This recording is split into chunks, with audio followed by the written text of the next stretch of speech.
स्वागत है आपका टीवी 9 भारतवर्ष के स्पेशल शो में। आपके साथ मैं हूं सुमेरा खान। समंदर में बारूदी जंग और कितने हॉर्मूज, ये बड़ा सवाल है। इसके जवाब तलाशने की कोशिश करेंगे हमारे इस स्पेशल शो में। लेकिन सीज फायर का ऐलान हुए लगभग 30 घंटे से ज्यादा हो चुके हैं, लेकिन ऐसा लग रहा है कि सीज फायर मिस फायर हो चुका है। अमेरिका और ईरान दोनों की तरफ से भड़काऊ बयानबाजी तो जारी ही है। लेबनान के मुद्दे पर स्थिति और खराब होती जा रही है। इजरायल के लेबनान में हमले को लेकर तनाव अपने चरम पर पहुंच चुका है। इस बीच दोनों देश की तरफ से दावा किया जा रहा है कि सीज फायर की शर्तें पूरी नहीं की जा रही हैं। जहां ईरान ये आरोप लगा रहा है कि अमेरिका की शह पर इजरायल लेबनान में बारूदी वर्षा कर रहा है और लगातार बमबारी कर रहा है। वहीं अमेरिका का आरोप यह है कि ईरान ने अब तक हॉर्मूज खोलने का अपना वादा पूरा नहीं किया। इसके अलावा परमाणु कार्यक्रम को लेकर भी दोनों पक्षों के अपने अपने दावे हैं। वहीं सवाल ये भी उठ खड़े हुए हैं कि क्या पाकिस्तान ने लेबनान पर भ्रम फैलाया। हर खबर आपको डिटेल में बताएंगे, लेकिन शुरुआत इस वक्त की बड़ी खबर के साथ। ईरान को अमेरिकी राष्ट्रपति ट्रंप ने नई चेतावनी दी है। ईरान के आसपास हमारे सैनिक मौजूद रहेंगे, कहा ट्रंप ने। पूर्ण समझौता होने तक सैन्य तैनाती बनी रहेगी। समझौते का पालन नहीं हुआ तो पहले से ज्यादा हमले होंगे। हॉर्मुज स्ट्रेट खुला और सुरक्षित रहेगा, कहा ट्रंप ने। हमारी सेना अगली जीत का इंतजार कर रही है। तो ट्रंप ने कई बड़े बयान दिए हैं। उन्होंने कहा है कि हम अगली जीत के लिए इंतजार कर रहे हैं, तैनाती उसी तरह से बनी रहेगी, हॉर्मुज स्ट्रेट खुला रहेगा। अमेरिका हॉर्मुज स्ट्रेट को लेकर ही बयान दे रहा है, कह रहा है कि शर्तों का पालन नहीं कर रहा है ईरान। ट्रंप ने यह भी कहा कि रियल एग्रीमेंट टूटा तो तबाही होगी। सीज फायर में रियल एग्रीमेंट क्या है जिसकी बात कर रहे हैं डोनाल्ड ट्रंप। ट्रंप ने कहा रियल एग्रीमेंट टूटा तो पहले से ज्यादा बड़ा हमला होगा। नेतन्याहू ने कहा रियल एग्रीमेंट को ही इजराइल का समर्थन है। क्यों रियल एग्रीमेंट पर जोर है? कई बार सीज फायर सिर्फ राजनीतिक या मीडिया मैसेज होता है, घोषणा नहीं बल्कि पक्का समझौता ही मानना जरूरी है। अगर रियल एग्रीमेंट टूटा तो बड़ा हमला या संघर्ष बढ़ेगा।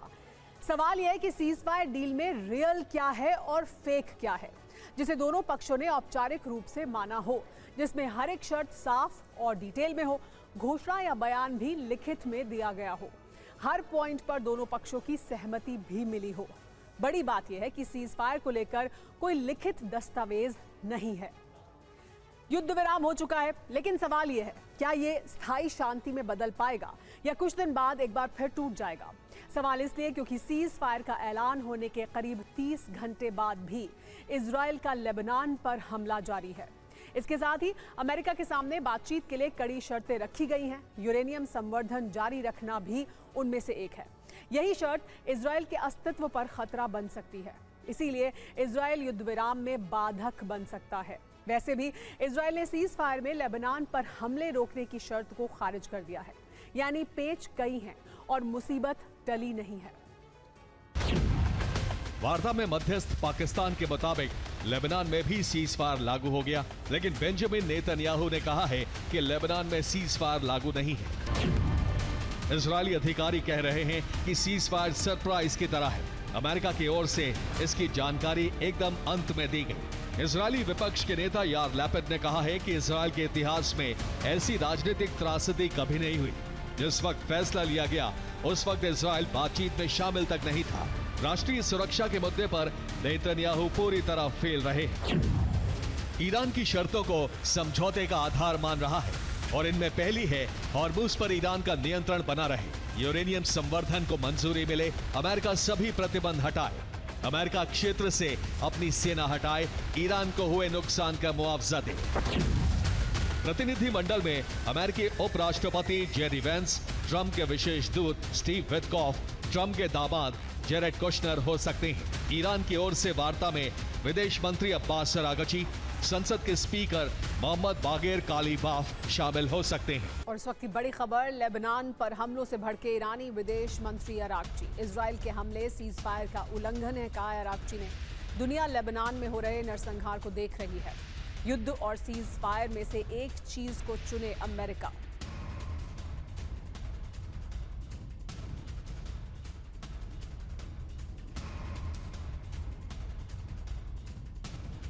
सीज फायर पर ईरानी स्पीकर कालिबाफ ने भी दो टूक जवाब दिया है। अमेरिका ने 10 में से 3 शर्तें पहले ही दिन तोड़ी हैं, कहा कालिबाफ ने। ट्रंप ने हर बार अपने वादों का उल्लंघन किया है। अमेरिका ने ईरानी हवाई क्षेत्र में ड्रोन हमला किया। ईरान के यूरेनियम संवर्धन अधिकार से इनकार नहीं किया जा सकता है। यूरेनियम का एक ऐसा मुद्दा है जिस पर ट्रंप ने भी ये कहा कि वो इस मुद्दे को नहीं मानते हैं कि वो सीज फायर का हिस्सा है, और ईरान साफ तौर पर ये कह चुका है कि यूरेनियम संवर्धन एक नॉन नेगोशिएबल है ईरान के लिए, यानी वो ऐसा करता रहेगा।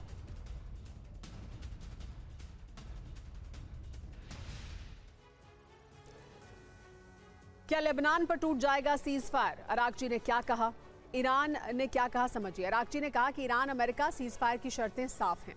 कालिबाफ ने क्या कहा है वो भी जानिए। अमेरिका पर ऐतिहासिक अविश्वास है, यानी इतिहास इस बात का गवाह है कि अमेरिका पर विश्वास नहीं किया जा सकता।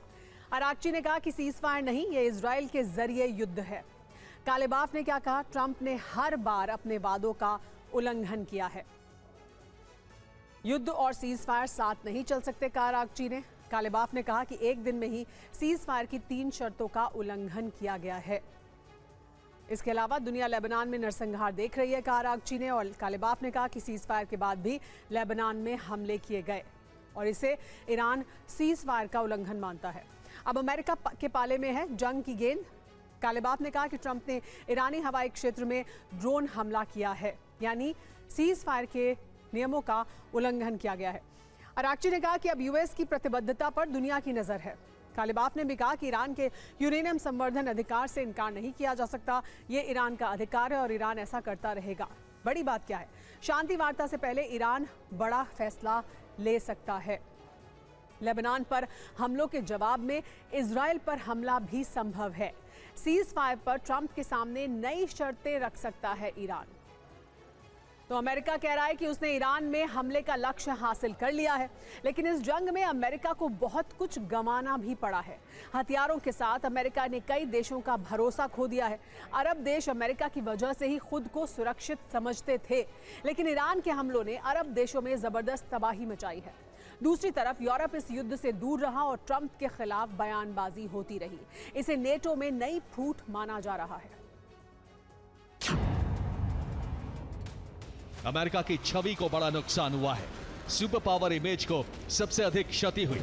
ईरान को अमेरिका झुकाने में नाकाम रहा। ईयू ने अमेरिका का समर्थन नहीं किया। ब्रिटेन ने हॉर्मुज में अमेरिका की मदद नहीं की। जर्मनी और फ्रांस युद्ध को गलत बताते रहे। अरब देश लंबे समय से अमेरिका के भरोसे थे। अमेरिका की वजह से ही खुद को सुरक्षित समझते थे, लेकिन युद्ध में अमेरिकी एयर डिफेंस नाकाम हो गए। इस वक्त की बड़ी खबर यह कि लेबनान पर हो रहे हमलों को लेकर अमेरिका ने बयान दिया है। अमेरिका ने कहा है कि लेबनान सीज फायर का हिस्सा नहीं है। ये कहा है क्रिस्टियन लेविट ने। लेबनान के बारे में सभी पक्षों को जानकारी भी है, कहना था लेविट का। ईरान के यूरेनियम संवर्धन पर जेडी वैंस ने दावा किया है कि ईरान को छोड़ना होगा यूरेनियम संवर्धन।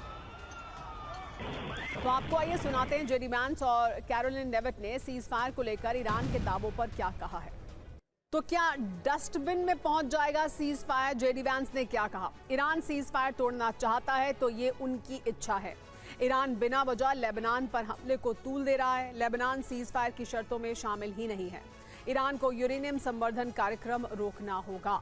व्हाइट हाउस ने क्या कहा और इसका क्या संदेश है? ईरान का शुरुआती 10 सूत्री प्रस्ताव बेकार था। ईरानी प्रस्ताव को ट्रंप ने डस्टबिन में फेंक दिया था। भ्रम फैलाया गया कि अमेरिका प्रस्ताव पर सहमत है। डेडलाइन से डरकर ईरान बातचीत के लिए तैयार हुआ, फिर ईरान ने हमारे प्रस्तावों के मुताबिक नया प्रस्ताव दिया। बड़ी बात यह है कि कल ट्रंप ने कहा कि हम ईरानी यूरेनियम खोदकर निकाल लेंगे। व्हाइट हाउस ने भी कहा संवर्धन का अंत करना ही होगा। ये सोचना गलत है कि ईरान की शर्तें ट्रंप मान लेंगे, कहा अमेरिका ने। बड़ा सवाल यह है कि क्या परमाणु कार्यक्रम और लेबनान पर टूट जाएगा ये सीज फायर? अमेरिका में इस वक्त सियासी भूचाल आया हुआ है। ईरान के साथ बढ़ते तनाव और राष्ट्रपति डोनाल्ड ट्रंप की हालिया बयानबाजी ने न केवल दुनिया को डरा दिया है, बल्कि खुद अमेरिका के भीतर भी विद्रोह की चिंगारी भड़क उठी है। 80 अमेरिकी सांसदों ने ट्रंप को हटाने के लिए महाभियोग प्रस्ताव लाने की तैयारी कर ली है। रॉबर्ट गार्सिया, डेमोक्रेट सांसद, यूएस, ट्रंप जवाबदेही से भाग रहे हैं। अब उन्हें हटाने की प्रक्रिया शुरू होनी चाहिए। इल्हान ओमर, डेमोक्रेट सांसद, यूएस, ये नेतृत्व नहीं खतरा है। अमेरिका को ऐसे राष्ट्रपति से छुटकारा चाहिए। एक्सियोस की रिपोर्ट के मुताबिक 70 से ज्यादा डेमोक्रेट सांसद अब खुलकर ट्रंप को हटाने की मांग कर रहे हैं। ट्रंप के खिलाफ महाअभियोग लाने या फिर 25वां संशोधन लागू कर उन्हें सत्ता से बाहर करने की बात हो रही है। और ये सिर्फ बयानबाजी नहीं, बल्कि अमेरिकी संसद में महाअभियोग प्रस्ताव की कॉपी भी सामने आ चुकी है। यानी सवाल अब सीधा है, जो ट्रंप ईरान में सत्ता बदलने निकले थे। अमेरिकी अखबार न्यूयॉर्क टाइम्स ने बड़ा दावा किया है। सीज फायर के बावजूद हॉर्मुज स्ट्रेट बंद है। हॉर्मुज से अब तक नहीं निकला एक भी जहाज। हॉर्मुज में जहाजों की आवाजाही पूरी तरह से ठप है। ये न्यूयॉर्क टाइम्स के हवाले से दावा किया गया है। यानी सीज फायर हो जाने के बावजूद हॉर्मुज स्ट्रेट अभी भी बंद है। इस बीच अमेरिका के उपराष्ट्रपति जेडी वांस ने ईरान को सख्त चेतावनी दी है। हॉर्मुज स्ट्रेट नहीं खुला तो सीज फायर खत्म हो जाएगा। वांस ने कहा कि सीज फायर सिर्फ बातचीत का मौका है। वांस ने यह भी कहा कि डील लागू करने पर ही शांति संभव है। तो क्या फिर हॉर्मुज स्ट्रेट बंद और क्या टूट गया है सीज फायर? हॉर्मुज स्ट्रेट को ईरान ने एक बार फिर बंद किया है। यानी सीज फायर होने के बावजूद हॉर्मुज स्ट्रेट नहीं खुल रहा है और इसी को लेकर अमेरिका के उपराष्ट्रपति जेडी वांस ने चेतावनी दी है। फिर हॉर्मुज स्ट्रेट बंद हुआ है। क्या टूटा है सीज फायर? हॉर्मुज स्ट्रेट को ईरान ने एक बार फिर बंद किया है। सीज फायर के बावजूद जहाजों पर रोक जारी है। 24 घंटे में नहीं निकला है एक भी जहाज। किसी तेल गैस टैंकर को इजाजत नहीं मिली है।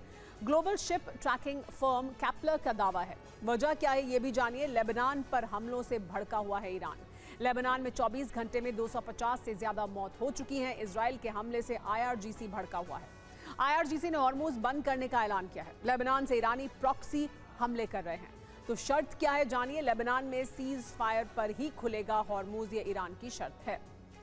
सत्ता परिवर्तन, परमाणु शक्ति बनने से रोकना, बैलिस्टिक संकट खत्म करना, ये वो लक्ष्य थे जिन्हें केंद्र में रखकर अमेरिकी राष्ट्रपति डोनाल्ड ट्रंप ने ईरान के विरुद्ध युद्ध का बिगुल फूंका था, जिसका पहला दौर 40 दिन चला। अब युद्ध विराम लागू हो चुका है, लेकिन ट्रंप अपना कोई भी लक्ष्य हासिल नहीं कर सके हैं।